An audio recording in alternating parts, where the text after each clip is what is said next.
Çfarë ka qenë djepi fluturues prej hekuri? Të moshuarit e gjithë zonës së Peqinit tregojnë për një ngjarje shumë të çuditshme. Sipas tyre, shumë kohë më parë, në kodrat përreth vinin disa zogjë fluturues prej metali.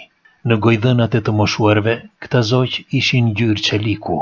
Në disa raste ishin prej floriri, sepse ndriçonin.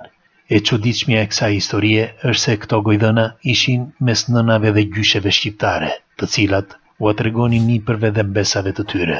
Në rrethinat e Peqinit tregohet se njëherë njëri prej këtyre djepëve fluturues shkëlqeu kaq shumë sa mori flak.